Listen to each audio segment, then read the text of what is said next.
assess the current rankings, and do you expect anything to happen this weekend that could change the top four?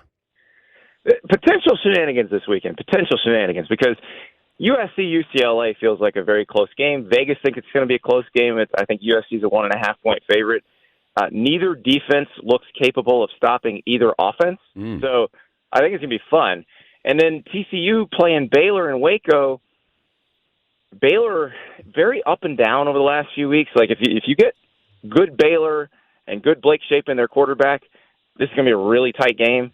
If you get the Baylor team that played K-State last week, TCU is going to roll. And so that's an interesting one because, we could see those two teams be in a very different place next week because USC, obviously, if they lose, they would be out of playoff contention. I'm still not convinced TCU would be out. I think a 12-1 Big 12 champ TCU, given how deep the Big 12 was and how there's really no weeks off in that league, I think they have to get some consideration. Now, if they're 13-0, they're in. And this is one of their toughest challenges left, so we'll see what happens. No, if I said Tennessee has one loss to end the regular season and TCU's undefeated. TCU's in. No, okay. If it's a choice. But it wouldn't be a choice between those two, I don't think. I think then you're talking about Tennessee versus maybe a 12-1 USC Pac-12 champ or the loser of the Ohio State-Michigan game. And I think that then it's a little bit different. But I think well, Tennessee let's look at those scenarios. Them. If I said I got a one-loss USC team and a one-loss Tennessee team, who do you think the playoff committee would take? They're going to take Tennessee. And everybody's going to tell you they're going to take USC. I'm telling you right now they would take Tennessee in that situation because they always have taken that particular type of team in that situation. Because at the way they boil it down at the end, they like good wins. And Tennessee would have a couple of great wins. They'd have the LSU win in Baton Rouge where they won 40-13. They had the win against Alabama. USC would have the wins that they would be getting over the next 3 weeks. UCLA, Notre Dame, and then probably Oregon or Utah in the Pac-12 championship game. And those are good sets of good wins in both cases. But then when they get to that point, they say they're supposed to break the tie with conference champion or not. They never do that. They've never done that in the past. When they do it for the first time, it will be the first time.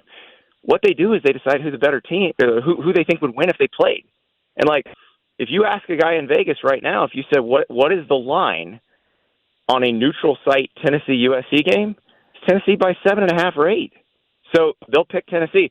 I've had this idea over the past few years. If you have to decide between 4 and 5, I think the committee should be allowed to kidnap the head coach of the number one team. Roll up in a windowless van, grab Kirby Smart in Athens, put a bag over his head, bring him to an undisclosed location. You shoot him up with truth serum. And in this case, you go, Kirby, who do you want, Tennessee or USC? Who would you rather play? And he'll go, give me the Trojans. And you go, okay, you get the Vols. That would be good TV, Andy, by the way. Tremendous. Bert Magnus, get on this. Yes. Okay. If I said a one-loss Tennessee team against a one-loss either Ohio State or Michigan team. Aha.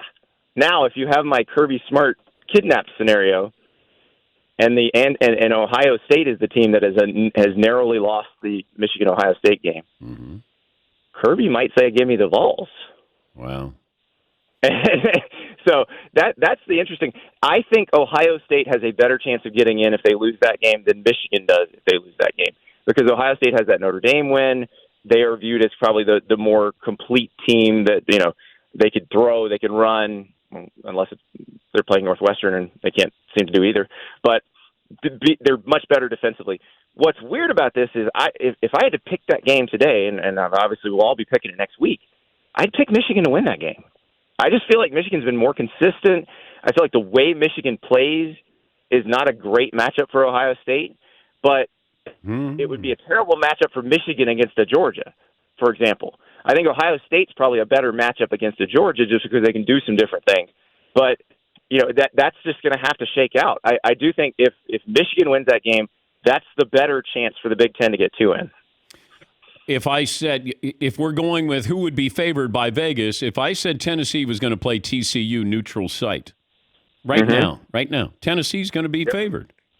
Tennessee is going to be favored, but I don't know by how much, because we've seen Tennessee against Georgia where when that offense doesn't work, what do you got? And we've seen TCU play some. What TCU does that's different from, say, USC. Like, USC wins one way. They score a bunch of points. Their defense occasionally gives up a bunch of points, but they score a bunch of points and they win.